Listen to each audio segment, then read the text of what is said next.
Hello there, folks. It's Weekender time. In this week's show, we have brand new Warlocks for Warmachine and a bevy of sci-fi miniature goodness.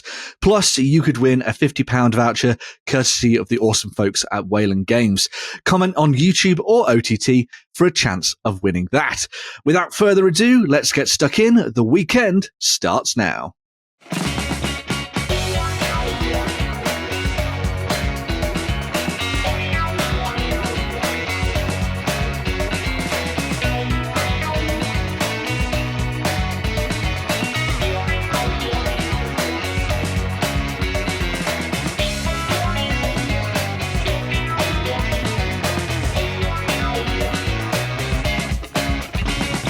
All right, folks, and welcome to the Weekender. This week I am joined by Justin and John. Say hello. Yeah, a bit of an odd combination this week. Yeah, Jerry's off. He's enjoying a well-earned holiday before we throw him back into the mix for everything in the next week's show. But yes, he's not fighting his way through BT at the moment, so he's killed enough people at this point. No, he's refueling at the pub. Clearly. That's true. That is true. Yes. But yeah, we've got some fantastic stuff to dive into this week. We have some very cool news, obviously some fantastic Kickstarters, and also a little bit of 3D printing awesomeness as well for us to check out. Hope you're enjoying the new show formats, by the way. Let us know in the comments what you think. The Indie of the Week is not gone forever. Don't worry, it will be back. But there are only so many companies we can cover before we've done it all again. So yes, we'll be back with that in the near future.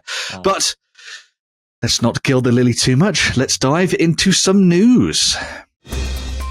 Coming to you from the center of Northwestern Europe.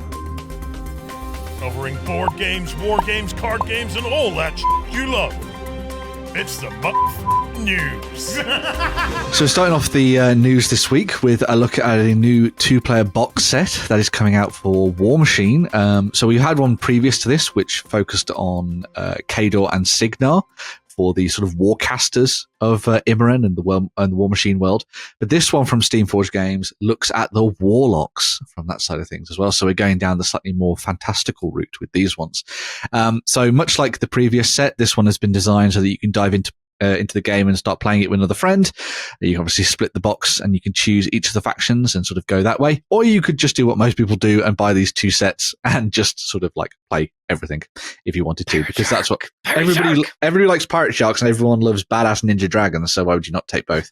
But yeah, so Shadow and Scum comes with 2 30-point commander cadres that you can use to start out playing your games, or of course you could use these to add on to what you already have in your collection. You've got the Chimera side of things and also the Southern Creoles, so your Trollbloods in there, which is pretty awesome to see. The first of the sets is the Foulbloods Armada, so if you scroll back up a little bit, John, you've got to show those off. Keep going. There they are. So they've got the awesome piratical feel to them, which I think is pretty awesome. Led by Commodore Foulblood, who is the leader of that group at the back with his ale in hand and a cutlass ready to cut someone to ribbons. Jacket. Quite nice. I really wanted him to be the... It would be nice if he was the Pelican, yeah. Are they stuffing that Pelican with bombs? I have to They ask. are, yes. It looks like they are. Yes. And yeah, you probably need to keep that torch away from that Pelican unless you want to blow everything up on your own ship. But yeah, right. That little tiny troll there probably rides on its back into battle. That's true. Very orc-like in that regard. Yeah. They're joined by the dire troll Chum, which you can see there, the big shark-like troll, which is a very nice little twist on the sort of classic format for them. And then they are backed up by the Lockerbash brothers, also Mr. Boggs and Sully. So that sort of gives you a really nice selection of character solos alongside the War Beast and obviously the Warlock there in the form of Commodore Foulblood, which is pretty awesome. Going up against them, I mean, I think this is probably my favorite side of the set anyway, but I do want to say, Chum, yes? I kind of want to do a conversion on him. Oh, what would you? I want to change out the big iron balls to just a massive boat anchor. You just really hate balls, don't you? Sniffing them off at every opportunity. Old jokes are old. Yeah. They may be old, but they still check out. Yeah. So with this set, The other side is the Shard Nocturnes, which is led by Valiix Fate's Eclipse, which is the character at the back right of that image. You can see there, sort of behind they're a little harder the to war see base. in this image. This one? Oh yes, that's the warlock. This yeah. one? This That one. It's hard to tell. It's so Yu-Gi-Oh! I don't know. Whenever Ben first mentioned these, I went, "Are they Teenage Mutant Ninja Dragon?" They do have that kind of vibe to them. There is a mechanical Saturday cartoon kind of naming convention going on here. Yeah. But Valiix is backed up by the War Beast, which is Achilles, which is the character that you can see to the War Beast that you can see to the left. The orange eyes, purple dragon. Yes. Arch. You also get the solos in the form of Pythia and Regulus, alongside 3 of the Shades, which are the smaller characters at the front as well. Really, they've really reinvented this kind of side of Warmachine and to an extent, I suppose you'd say Hordes if you're using the old parlance, to sort of up-leveled these miniatures to sort of give them more prominence on the tabletop. And I think the sets are looking really good. They are all made of the same new plastic that the previous set was done in. So these aren't the 3D printed resins that we've been seeing for a while for both of these factions. This is actually full-on hard plastic for both of these. So if you're looking to get... Like the Khador Signar. Like the Khador and the Signar one, Yeah, I know you did the build on those, John. How did you find it? They were fine. I mean, they were what I expected, and they were fine. Did they still have the magnetization bits and bobs in them for you to do that, or did they leave that out on the starter sets? I think they left that out on the starter because there's not really options. It's basically build as you see it. So this set will probably be build as you see it. Yeah. So it's a bit idiot-proof for diving in. Yeah. That's fair. Although I will say, I do like that they've just decided to merge both Hordes and Warmachine into a single game. It makes sense. There's no more like weird conversion between the two. They're just building all to be in a unified system. Yeah, it makes sense, and it sort of gives people... Well, yeah, I think the point you make there is quite good, because it means that you don't have people going, well, I collect Warmachine, and then someone will say, well, I collect Hordes. Well, we play 2 different games. No, they are the same game. You can play them against each other, kind of thing. So, even just errata and addition differences between them used to get a little confusing sometimes. That's true. Mm-hmm. That's true. So it's all good in the world of Immoren. As well as the box set that you see there was also an additional character miniature that was revealed. So that is Lilith, the Raven's Vengeance. So if you're looking for another character to drop into your... So if you're looking to another character to drop into the Chimera faction, then you've got an option there. She's a ranged character, as you might have probably guessed by the fact that she has a bow and arrow. But she's also got those wings which allow her to give sort of like defensive buffs to her two characters nearby to her. So she's pretty awesome, and a very nice sculpt again. Yeah, I hate to say it, but I can't get the idea that these are just mecha Tyranids out of my head. Think of them as mecha dragons instead. Then they're mecha dragons. John, your Yu-Gi-Oh comment is just becoming more and more apt. Called it. Yeah. So yeah, some really call nice, it as I see it. Yeah, call it as you see it. So yeah, some really nice stuff there from SteamForge Games for those people who want to pick up the Warlock side of things, or the world of Warmachine. Go and check those out, and let us know what you think. Pre-orders are available for that now, and it should be out in the next couple of months. So watch out for that. Yeah. Moving on to the worlds of sci-fi, we had a fun Valentine's Day reveal, I suppose you'd say. It's a love story for the ages, this one, although not really. A love story for years past, in the form of some new Forge World resin miniatures for the Horus Heresy character series by Games Workshop. This one came a little bit sort of out of the blue. I didn't realize this one was actually going to be popping up as soon as it is, but this is a new transfigured version of Angron that you'll be able to drop into your games of the Horus Heresy. Much like the Fulgrim version, this is a kind of halfway house for the miniature that kind of sits between the Primarch version that we've seen previously and also the kind of demon prince that we now have in Warhammer 40,000. So this is sort of Angron in his most ascendant form, almost, as he sort of lands on Terra to cause chaos and destruction. So yes, we've got the new sort of demon version of Angron with his wings outstretched, looking particularly badass, striding across the battlefield. As they noted in the description for him, they've kind of gone with the idea of this being in kind of like his prime moments before he attacks on Terra and starts carving his way through his enemies. So obviously you can see the Blood Angels miniature there on the base, which is a kind of nice sort of like nod towards his duel with Sanguinius, which I think is a nice touch there. This kind of feels like when he was sorry to interrupt you all the time, Ben. That's right. I seem to be doing that a lot today. Hey, shut up, Ben. There was a part in the Heresy series where it's Angron on the prow of the Conqueror as they enter Terran orbit, and he's literally like silently screaming at Terra from the outside of his ship. You know, it is like, okay, I want pre-Terran Boogaloo. I need him on the bow of a ship, Titanic style. That would be cool. With Lotara Saren in front of him. Interesting. It looks like he's already lost Gorechild. Oh, well, that's not Gorechild? Was that not Gorechild? No, that's Gorefather. Oh, okay. Because that was the two weapons, wasn't it? Gorechild, Gorefather, and Gorechild ended up with Karn the Betrayer.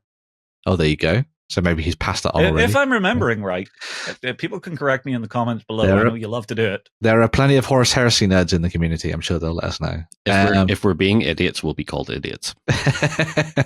So Tuesday. Yeah. So alongside Angron, as you can see there was also the miniature for Lotara Saren as well. So people know her as one of the, well, as they put it in the article, the slightly more level-headed part of the World Eaters fleet, doing her best to keep his ship, the Conqueror, in working order. A lot of people have pointed out that she didn't really see much combat or anything in the Horus Heresy stories. So it's an interesting thing that they've added her into the game. But the other thing that I think was quite nice is that maybe they're going to be looking at this in a similar way that they have to the Necromunda range, where they start to bring out interesting characters that don't necessarily have any particular use on the tabletop necessarily, but are sort of like a nice thing to have. But we'll have to see. So. I could see her having an aura effect on World Eaters. That would be cool. Yeah, telling them to calm down. Yes, she does that a lot. Honestly, well, she was. I could see converting this character to actually be a World Eater's like Astra Militarum tank commander, just out the top. Drive me closer. Cool. I want to hit them with my sword. That's every model we've looked at today so far. The first thing you have said is, I want to cut it up and change it. What's wrong with that? We're hobbyists. Just appreciate it for what it is, man.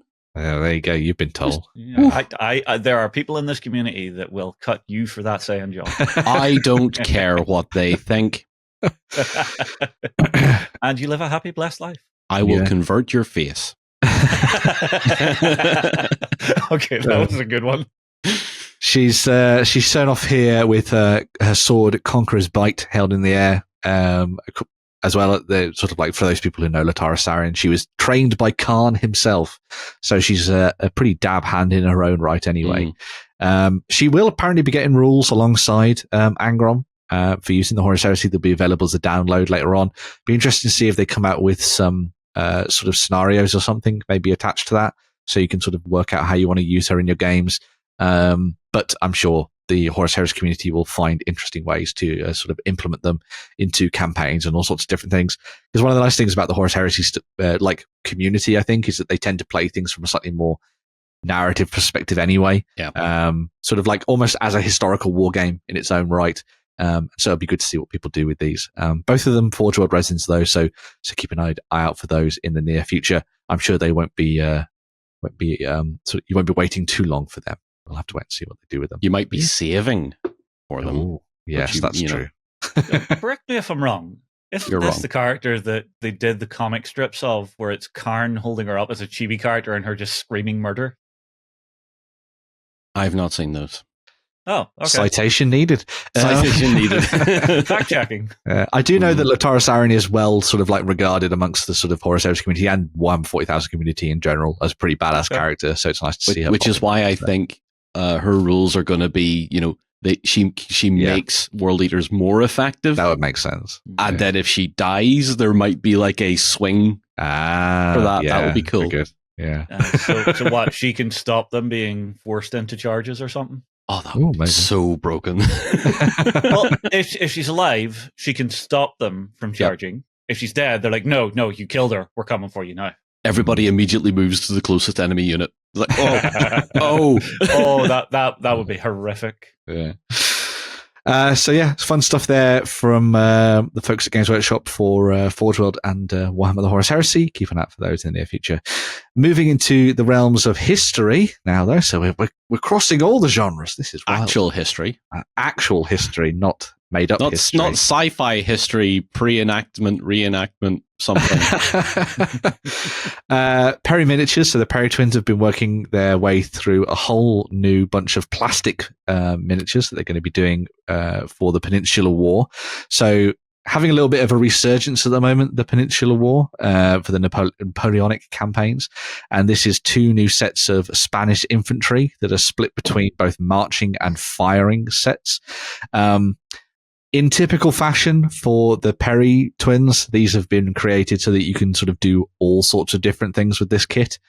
You have every single type of head you could ever want for making the Spanish line infantry, your provincial militia, as well as sort of half a battalion of grenadiers with those as well. They've also been talking about a bunch of like actual historically accurate units you can make with these.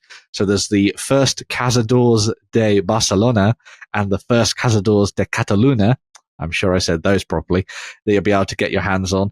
And this gives you a really nice mixture of units for you to make the Spanish military as it would have been in the early portion of the Peninsular War, as well as also the kind of the guerrillas and stuff that would have been popping up later on when the British got involved and sort of like in at a higher level, and sort of, you know, all those stuff you would have seen in Sharp, for example, you'll be able to add those in. So this can also be made up history as well. Ding. But yeah, so they're spread across 2 different sets, as I was mentioning there. But of course, you can mix and match all of these as you see fit. Loads of different options for you to choose from. I really like the civilian wear that they've added in, and some of the different hats and things. Yeah, he's a dandy the fellow. One guy in his nightcap. He's just like, wait, what? We're fighting? Okay, I swear I'm not hungover. Guys, we're under attack. I've just woken up. Oh, it's not a Spanish accent. I can't do a Spanish accent. Well, no, it'll be good because that's probably John, because that's pre-coffee. So murder is on the menu. That's true. Yeah. As if to demonstrate. Perry Miniatures have also said that they're actually working on another sprue or another set that then sits alongside this one. So it's going to sort of expand out what they've already got options for. There are going to be obviously command elements in there as well. So you'll be able to build particular units with banners and all that kind of thing, and officers and all that kind of stuff too. They're going to be available, as I said, at Salute this year. So if you are coming to the event, you'll be able to pick them up there for the first time. If you want to get them and you can't go to Salute, they're going to be available on the Perry Miniatures web store the week after that. So you won't have too long to wait. April is coming up thick and fast. So keep an eye out for those. But some really nice miniatures there from the Perry twins once again. And I'm sure a lot of folks will be looking at these and being like, Napoleonics, eh? New Firelock Games game, eh? I'll dive in and play some awesome Napoleonic stuff. So yeah, keep an eye out for those. Nice plastics for you to check out. Right. We're going to be back with some more news in just a moment. But before that, we're going to be checking out some 3D printing. Ooh.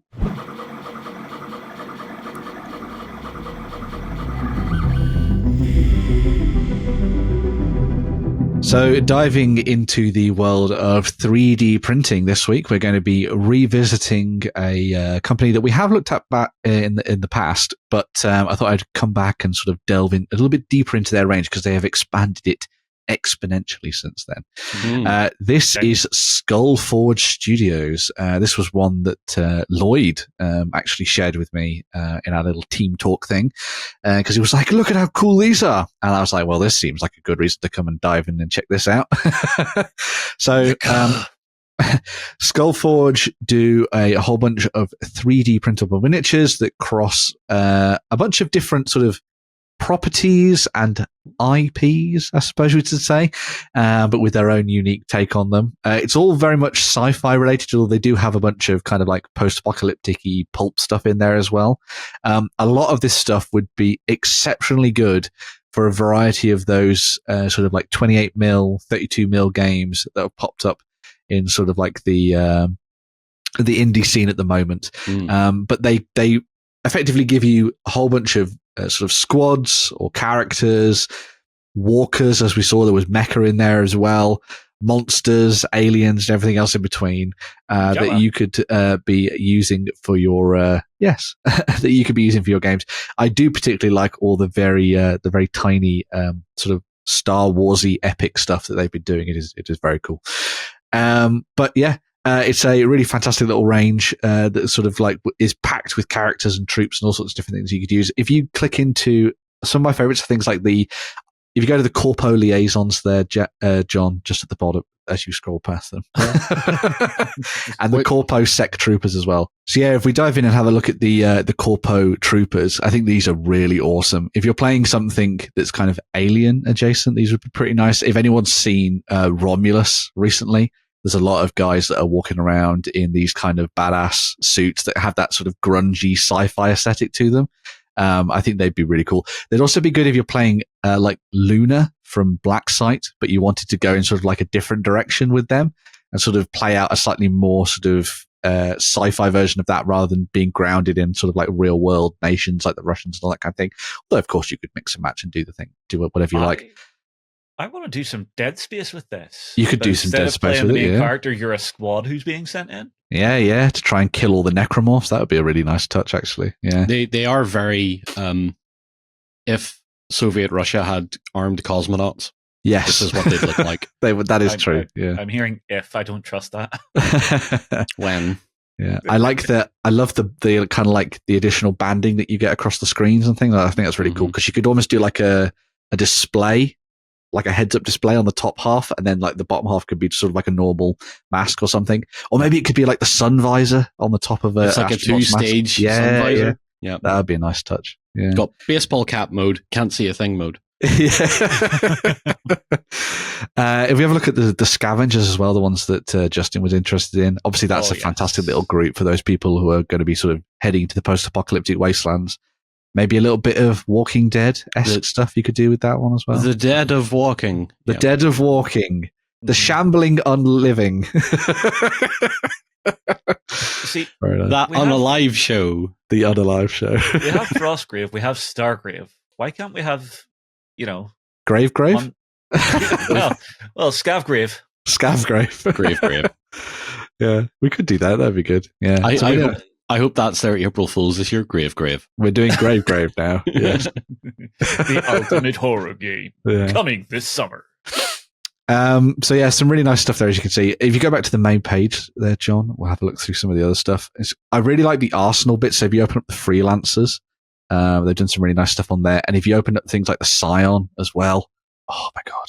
Again, if you're sort of like into Romulus and what they've been doing with Alien, that'd be really cool. But I've recently been playing a lot of Cyberpunk 2077. I say a lot. I have mainlined that game just in my veins. I have been jacked in almost constantly day after day. But these would be really good, sort of like corpo dudes that you could drop into your games. Or if you're going to be doing sort of like near future sort of like sci-fi military stuff, this could be really nice. So maybe playing something like Spectre Operations and wanted to do something like on the bleeding edge, this would be a nice little addition to that. So could be Cyberpunk's trauma team before they got more armor. Yeah, that'd be a good idea. Maybe. Yeah. I mean, you have health insurance. You could do it as like a little earlier in the timeline. Yeah, very true. Yeah, do it sort of like in the 2020 version rather than the sort of 2040s or the 2077. Yeah, or you could do them as like Badland Rangers. Yeah, also very good. Like near future Delta Force, something like that. They tend to wear caps quite a lot. Yeah, they tend to like baseball caps instead of Kevlar.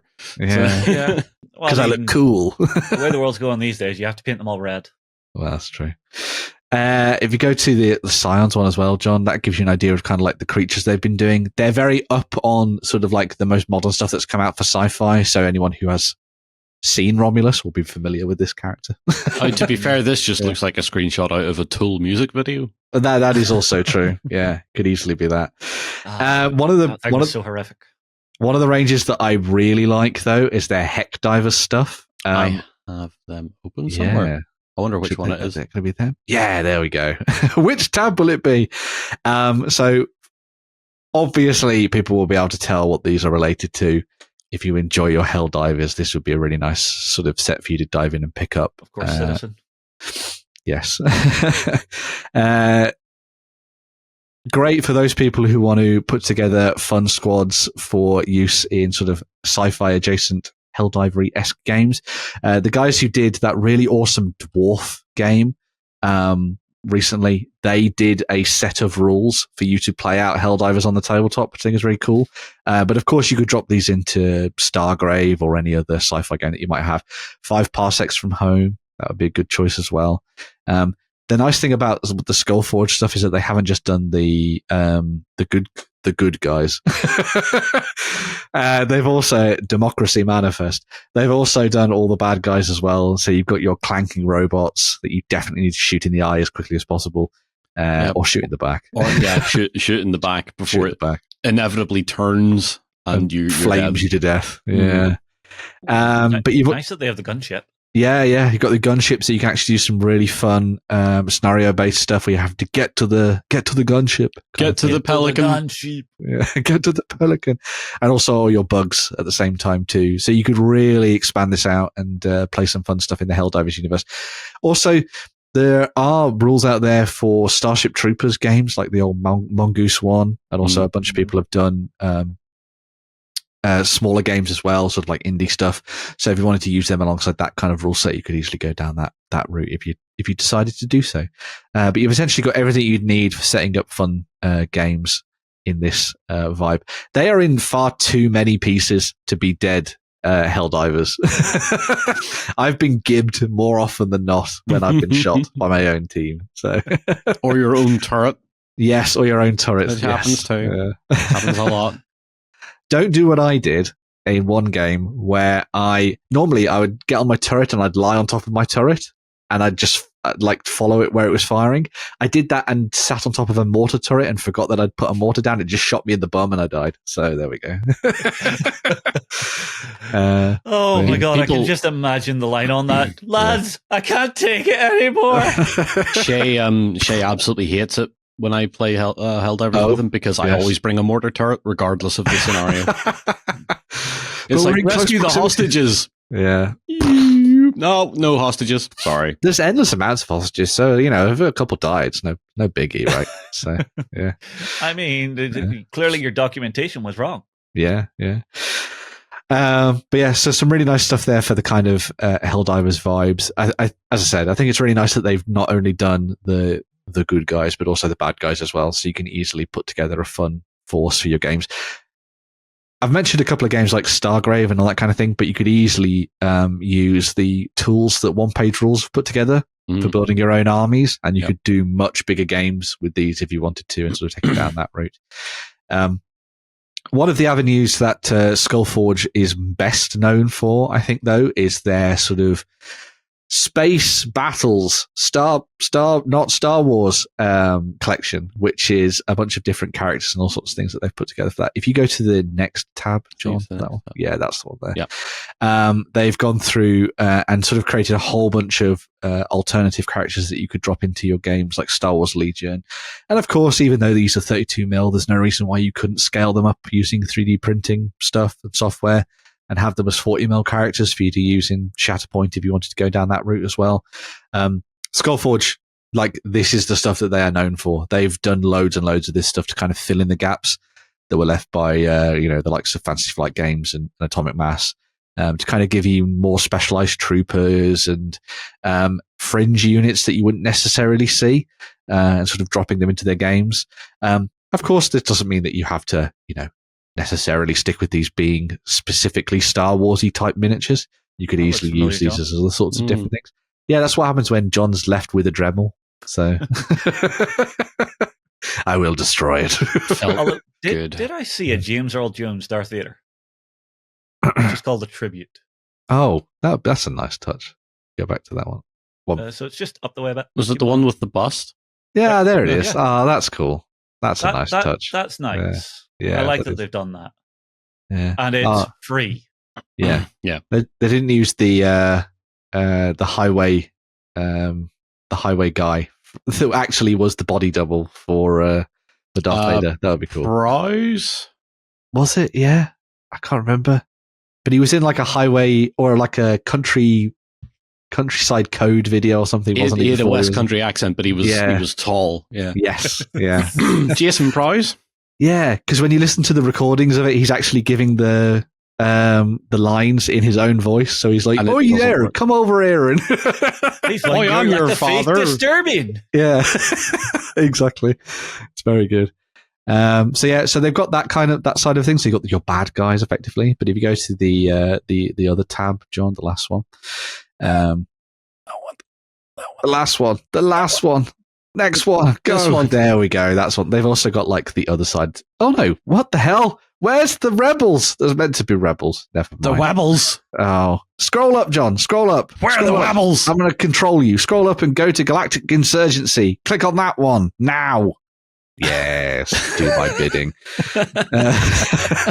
These are the miniatures you're looking for. I am net running, John. You have too much Chrome, man. I have too much Chrome. Yeah, so these are your sort of your awesome rebels and all sorts of things you could throw into your games and sort of take the other side, which I think is quite nice. And again, SkullForge have done what SkullForge want to do, and that is kind of like fill in the gaps and stuff for your Star Wars games and sort of take them in different directions and things like that. You've got all your different characters in there alongside some slightly more lesser known characters at the same time, but you've got your wizard monks and all sorts of things in there at the same time, alongside bunches Master Scholar. Yeah, alongside loads of vehicles and flyers, which I think is really nice. So if you're looking to build sort of like a hangar bay and stuff, you could have some fun on that front. They do seem to love doing very dramatic dead person markers. It's like, yay!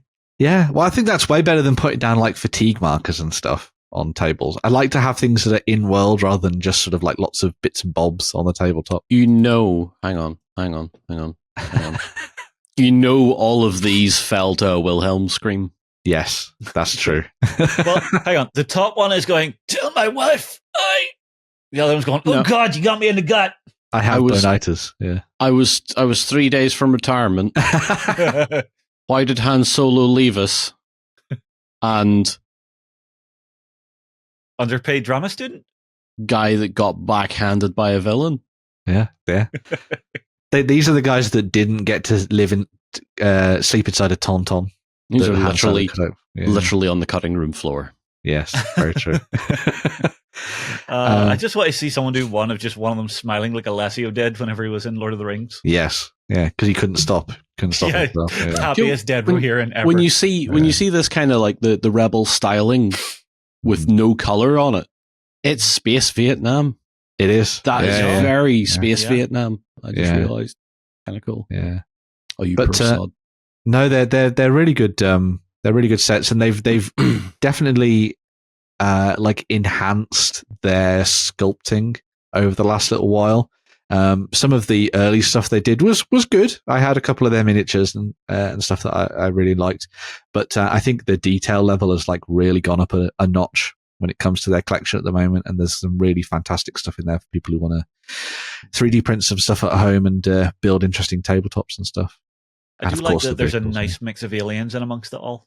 Yeah. Yes, so it's not just bog standard humans, which is nice. Yeah. Not humans and humans with rubber mask. Insert new version of Nose Ridge here. Yeah, the Star Trek technique. Yeah. Obviously, all of these are 3D prints, so you'll be downloading them and sticking them in your own machines to print them off at home. But the folks at SkullForge actually have a bunch of merchants that do stuff for them as well. So if you're interested in checking out physical miniatures and getting them printed for you, they've got a page, and this is something that Jerry would love. They've got a page where they have basically got links to all the kind of different sellers that will do stuff for you. So if you're in the US, the UK, the EU, across a variety of different locations, as well as Australia and Brazil and all that kind of thing as well. So wherever you're looking to get your physical miniatures from, you'll be able to come to this page and find all those. I'll have a link down below to that one, so you can go and check it out alongside their Patreon as well. So yeah, really good stuff. It's nice to see that the wargamers down under don't get shafted for once. They don't get shafted, yes. You either get it as digital files, which they can't tax, or you get it from someone who lives down the street, so they can't tax you then either. So it's great. Yeah. Bob, who does your 3D printing. But yeah, some really nice stuff there from SkullForge. If you're interested in the worlds of sci-fi, whatever it may be, there will be something for you there I know there's even some Ghostbusters in there for people like Lloyd and Warren. Some nice stuff. Yep. Really good stuff there from SkullForge. Make sure to go and check those guys out. We're going to take a quick swish, and we'll be back with some more news. Even more news, bitches.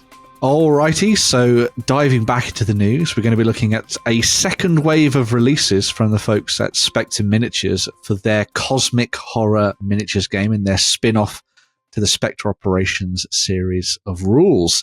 We've got 4 new sets for you to check out, starting with the Mythos Detectives, as you can see there.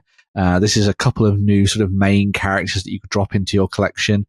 I love the kind of like classic sort of 20s, 30s jacket the guy on the left has, and that really nice long trench coat as well. Really nice little pair of miniatures for you to drop into your games. As is the way with everything from Spectre, because they love their military stuff and obviously their guns and everything, they have labeled all of the guns in these sets. So the Mythos Detectives come with a 38 revolver and a 1911 semi-automatic pistol alongside flashlights, which I think are a double-edged sword because they help you see in the dark, but they also illuminate the horror, which makes it that you'll have to take a sanity check way quicker than you would normally do. It's always a race to San Zero. This is fine. It's all fine. Totally fine here. Don't worry about it. We also have the New England Police set. So these could either be allies for you in fighting off the terrible horrors that await in the dark, or they could be maybe working against you to try and stop you from finding out what's happening. But either way, they're a set of extra muscle. All of them have revolvers, but you also have 2 men carrying shotguns. One of them is carrying, as I said, Spectre know their weapons. One of them is carrying a Winchester 1897, and the other is carrying an Ithaca. So they are very, very good if you're going to be trying to hold off terrible, terrible monsters from the beyond. Shotguns are like the go-to weapon in any Cthulhu game. I have every game I've seen that involves Cthulhu, there is a shotgun, and it is equally good at destroying monsters as it is destroying your own side. So yeah, make sure the enemy don't have one is what I would say, or talk your way out of a situation if someone is pointing one at you.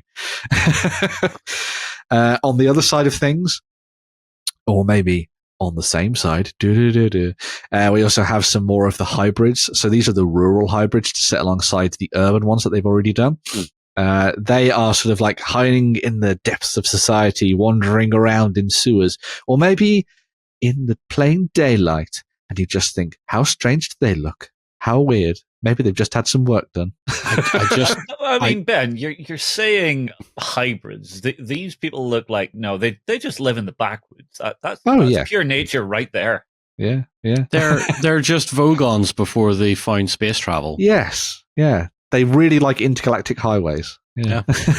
Bypasses, not highways, bypasses. Yeah. The storyline here is pretty straightforward. So you've got your 2 adventuring guys who have been framed by these assholes for a horrific murder, and they're running away from the cops. The cops are just idiots who don't know anything about it, and they're like, no, you are a bad person, Mr. Indiana Jones looking fella. We're going to hunt you down and bring you to justice. I more think it's right. Okay, let me spin mine.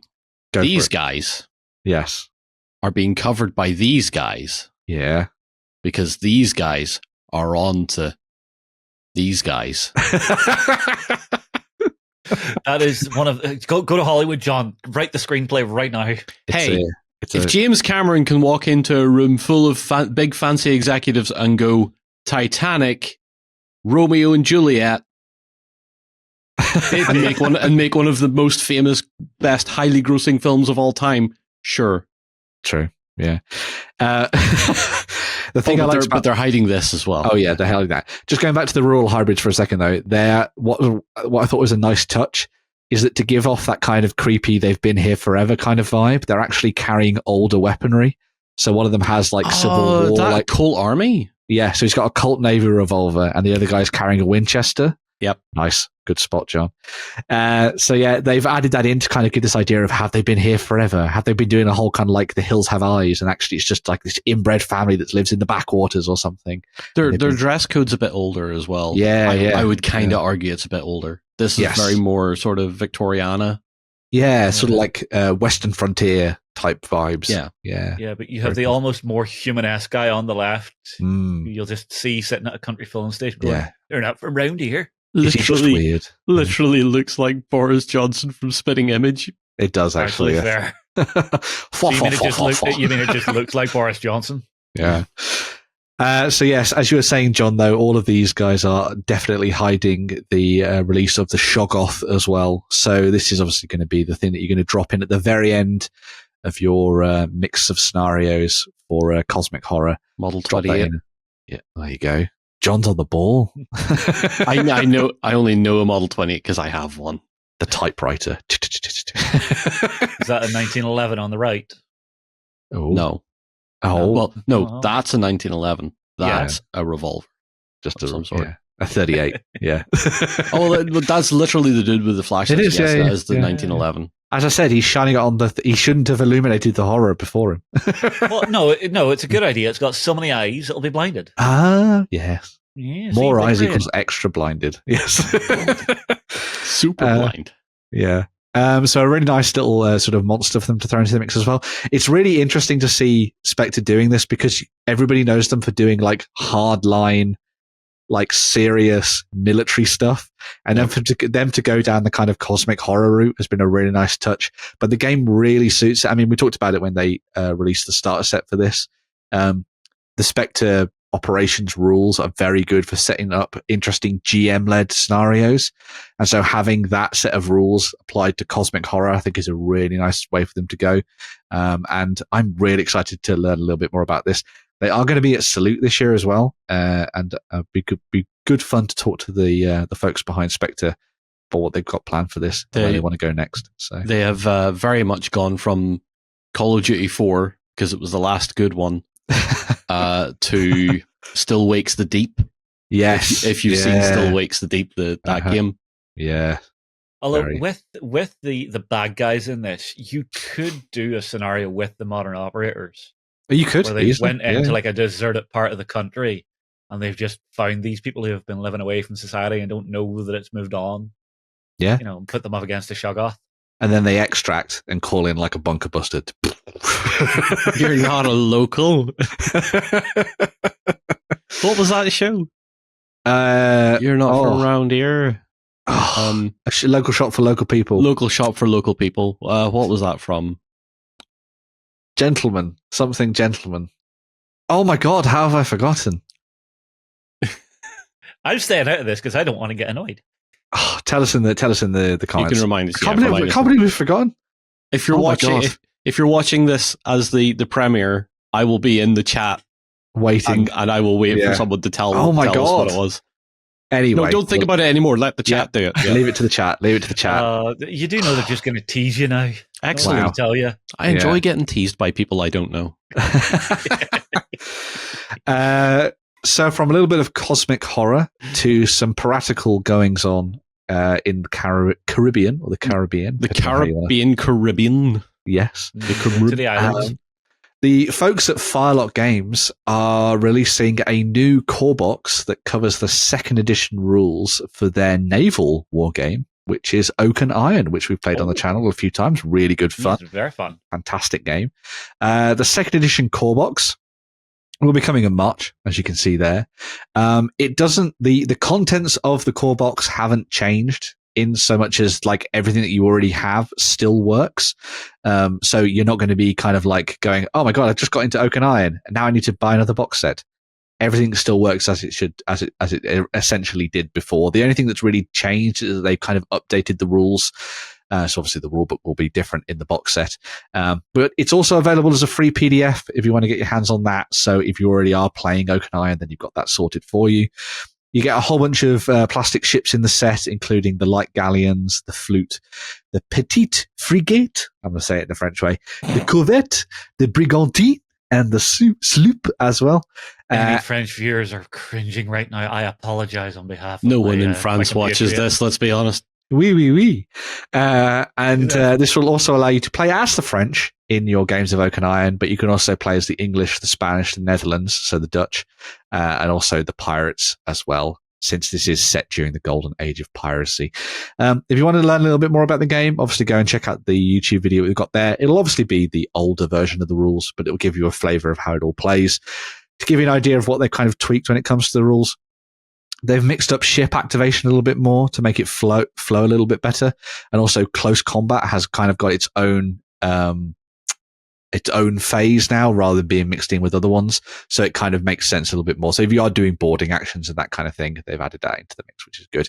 But yeah, just a streamlining of the mechanics. A new core box for you to go and pick up will be available in March. But as I said, the second edition rules are available for free from Firelock right now. Firelock. Well, if they ever do a Robin Hood game. Yes, there you go. Firelock. Yeah. Is that what they call their like staff barbecues? Yes. That should be a thing, definitely now. You'll be able to go and download those free. I'll have a link down in the comments below for you to go and check out the second edition rules for yourself and see what you think. But yeah, good stuff there. Capping things off, though, Justin, but staying within the world of historicals, something that Lloyd is also equally excited about is the big new release of the plastic Teutonic Knights, isn't it? Yeah. Way to steal my thunder. Yeah, so the guys at Victrix are bringing out a new Teutonic Knights box set, but it's not just for historical. So obviously, you're going to be fit to do your classic Teutonic Knights. You know, big guys on mailed with all the horses, doing all the Deus Vult screaming you could ever want. Yes. However, on top of that, you also have some fantasy options, which I quite like the idea of. So, more historical, big, fancy helmets, and then, let's go straight to Bretonia. Yeah, pretty much, yeah. The funny thing is, some of the historical helmets aren't that far from what we're seeing from the Bretonian stuff. Yeah, the Teutonic stuff is as over the top as most of the fantasy bits, yeah. Well, I mean, if you're having to peacock back then, you have to go like all in, no questions, get it done. Yes. We are the biggest, we are the baddest, do not mess with us. Very true. But they do look really nice, and we get a nice selection of weapons in here as well. So obviously we're seeing our spears that can have the pennants on them. You've also got your classic swords and axes and your shields. So plenty of stuff to actually work with. You've also got the big cloaks. Now I'm not 100% sure, but I think the cloaks are more geared toward the fantasy guys, but they are, yeah. It's nothing to say you can't really use them if you're not not playing super historical, you're doing more bad B-movie Hollywood, go right ahead. What's funny about that? It's true. No, it's true. Definitely, there was plenty of fancy costumes back in the 60s and 70s in their historical movies. We can play. We can play 7TV, and we can have John Wayne playing Attila the Hun. Yeah, we could. Oh my because God. Why not? Yeah. I mean, you actually not problematic at all. You could actually do this and do some 7TV because I know you can get Foot Knights easy enough. Just do Monty Python. Yeah. You can literally buy those. You can buy the Holy Grail stuff. Yeah, that's true. Yeah. But yeah, so the set comes with enough bits and pieces to make 12 miniatures. And as Justin was saying, you've got all the different sort of like iconic bits and pieces. The thing that I love about these is that the dynamism of the Victrix stuff is off the charts. Like, I am one of those people who hate cantering horses. Like, why are you cantering on a battlefield? I know this is probably the case, and they did that a lot. You need to get there slightly faster. But proper thundering cavalry charging forward is so cool. You can hear that picture. Yes. Yeah. You can hear that. Yeah. Yeah. And obviously, you've got the two different mixes there with all the different horse coats and everything like that. If you're playing Bretonians, as Justin was saying, I think this is just a shoe-in. Why would you go and get the old plastic stuff from Games Workshop that costs double the price when you could get these insanely nice-looking miniatures? I mean, I say get both, because this gives you a larger variation on your actual sculpt types for cavalry. Something I hate whenever you're seeing like a rank and file game like that, and everything, you've got like 3 poses to the horses, and it's like 6 wide, and you're just seeing doubles all the way across. This will give you that good mix. Yeah. It does depend on how precious you are over scale, because these are probably a bit less chunky than what the old world a lot more true scale stuff is. Yeah. But plenty of space for you to do all sorts of interesting freehand work if you're so inclined. If you're Lloyd, you will spend years finding shields. That's true, yeah. Little Big Men, obviously now part of Victrix, do a bunch of transfers for the Teutonic side of things, and also your standard Crusaders. And even though we've said that this is Teutonic Knights and Fantasy Knights set, there's also bits in here for you to do just your typical medieval knights. So those that would have been across the Crusades or fighting in Europe or Britain, all that kind of thing as well. So it's a great set that covers a whole host of different nations and time periods. So it's a really nice one for you to check out. I think when I was reading the article, it did say that Victrix have obviously put the work in to actually place these in a certain time period. So I think it's 1190 something. Yes, yeah. So it's specifically about the like heyday of the Teutonic Order, as it were, with their Grand Meisters and all that kind of thing. So Hochmeisters, that's the one. Get your Empire terms in now. So yeah, really nice stuff there from Victrix, and a brilliant plastic set that I'm sure Lloyd is going to ask Jerry for when it comes in for review. So there we go. Probably. You might want it as well, Justin. I don't know. So. Honestly, Teutonic Knights, not really my style. Not really my style. I would prefer to play, the barbarians off out in the woods. Oh, the pagans. I prefer that. Yeah. Wants to play the naked people while not liking balls. Wow. And on that note, I think we should close out the show by having a look at some Kickstarters. Did you win one of our prizes? Find out on our prize claim center over at OnTableTop.com. Here we list all our previous prizes and those who have won. If you see your username, fill out the form to claim your prize. All prizes must be claimed within 30 days. Yep, so we're going to be finishing off the show with a look at a couple of Kickstarter products that have caught my eye over the last week or so. We're going to talk about a few of these last week, but we sort of gave our space over to Blood on the Sands, which is absolutely fantastic. Yep. And that really cool 3D Brew one. Yes, Blood on the Sands is doing exceptionally well. And there is going to be more content on that coming soon, so keep an eye out for that. Okay. But we're going to be checking out a new game from the folks at Forgeborne that has hit up Kickstarter called Terminus Frontier. If you are a fan of sci-fi adventure games, but also the likes of Gloomhaven, Frosthaven, and that ilk, then this is definitely going to be a game for you to dive into and check out. It is a cooperative game for between 1 to 4 players, although you can go up to 5 players with the use of one of the expansions.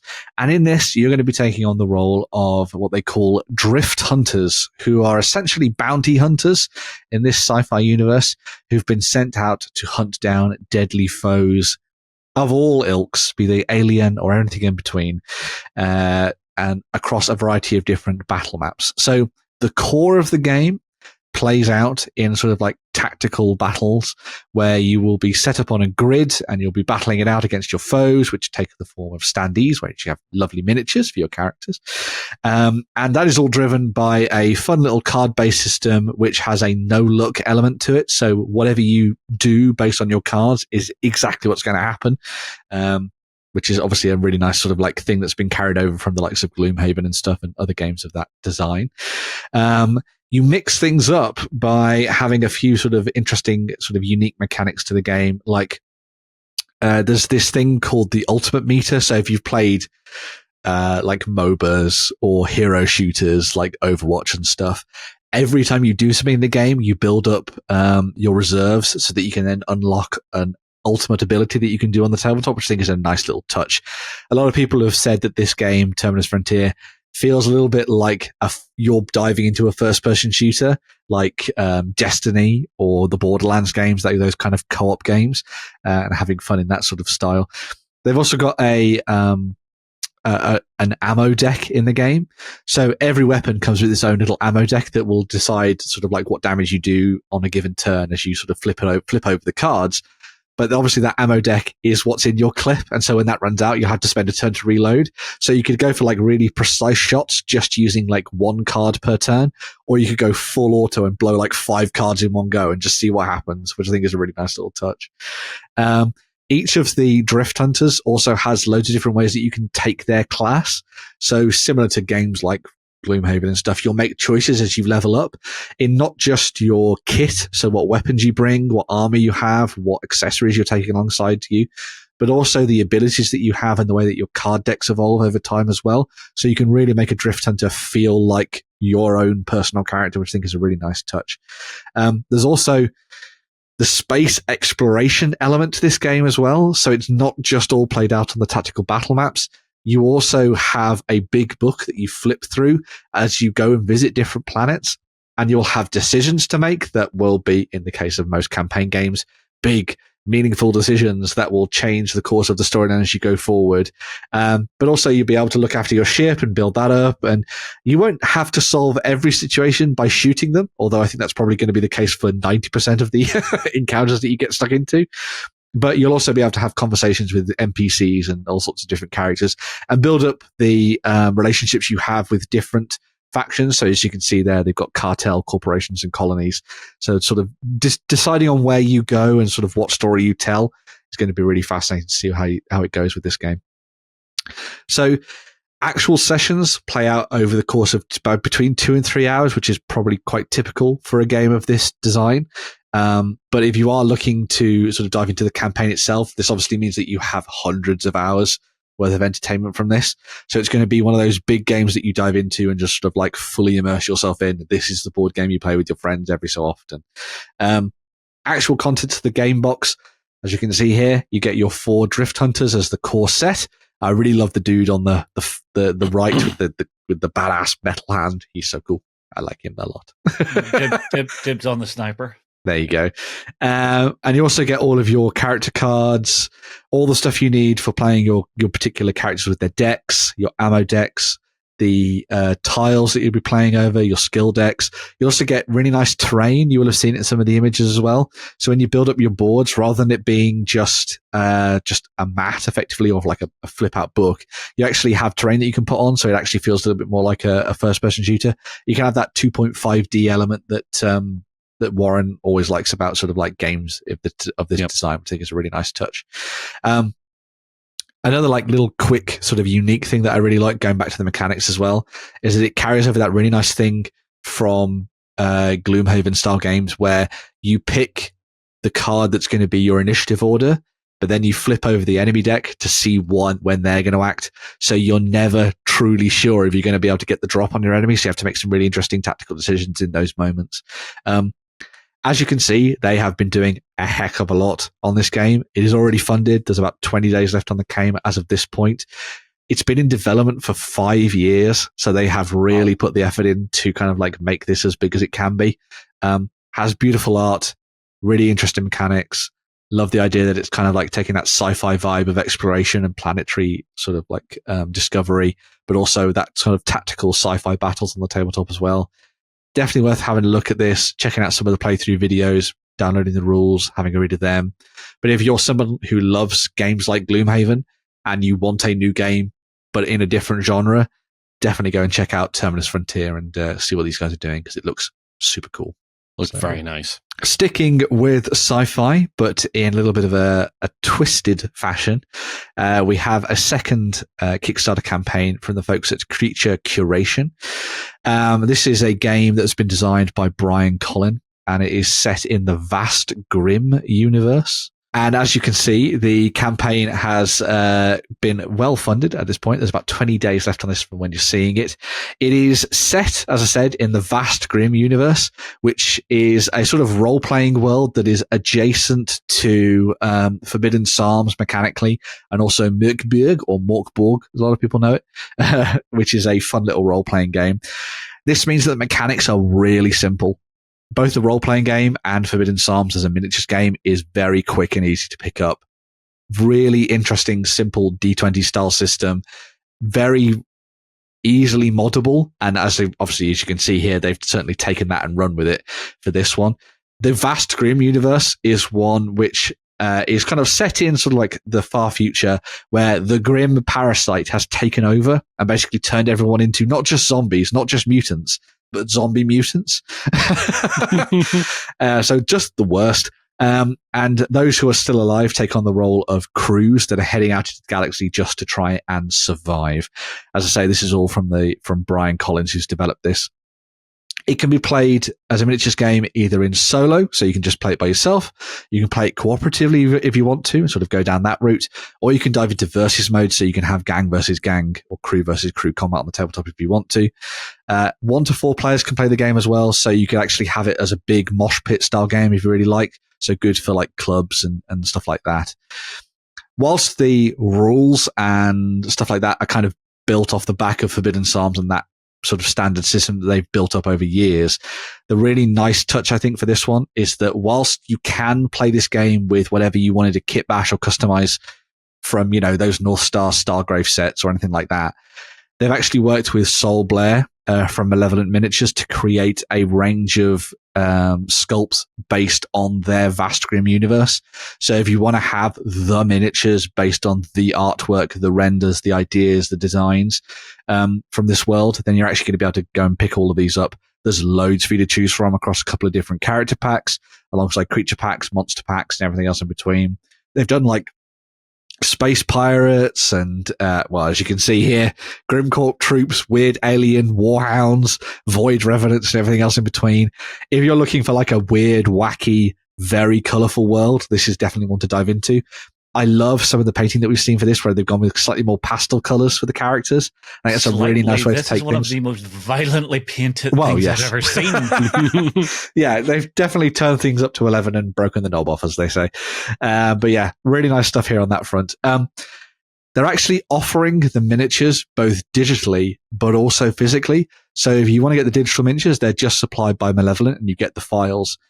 But if you want them physically, they're going to be printed on Malevolent's 8K printers and stuff, so you'll get those shipped out to you, which I think is a really nice touch on that front. The other thing that they've done with the game is that and this is actually something that was brought up by, weirdly enough, Sundancer as part of our community.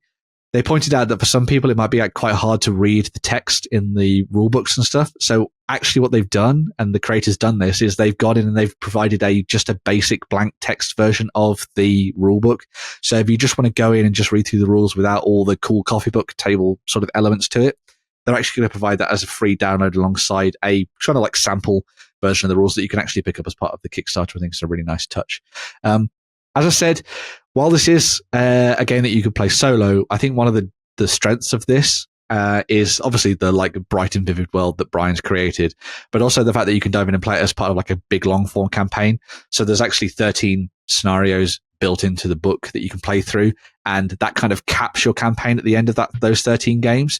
So you have that kind of progression system that you get in Stargrave or Mordheim from back in the day, or Necromunda and things. But there's an end point to that campaign, so you can never have things where people are just super overpowered or whatever as part of your group, which is always a trade-off when it comes to these kind of games. But yeah, as someone who is a fan of Forbidden Psalm and also Morkborg and those type of games, I think it's great to see that Creature Curation and by extension Brian and Sol have been able to put together a fun little campaign like this one and really sort of show off their interpretation and their own sort of intellectual property as part of this sort of range of games.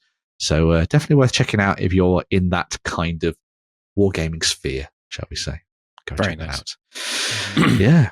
And like I said, violently painted. Violently painted. I like that description. That was my favorite description. Yeah. Very violently painted. Yeah. Violently painted. Tell me a better way to describe it. It's literally painted to assault your eyeballs. Yeah. It's like Homer Simpson's makeup shotgun for Mars. I don't know. I think the painter's a bit more precise than that. That's true. Sure. That's true. It's Tiny Tina from Borderlands and it's Jinx from Arcane all at once. Yes. Yeah. Which I think is really cool because obviously everyone's into the grimdark and stuff like that, but I love the kind of punk feel that you got to this one, which is really nice to see. Grimdark with neon. Yeah. Love it. Love it. So yeah, just a couple of Kickstarters there. As I said, Terminus Frontier, 20 days left on that one and 20 days left on Sqwurmish as well. If you want to go and check that one out from Creature Curation. That brings us to the end of the show. Oh, there's been a lot for us to dive into. If you want to bring us to the endus.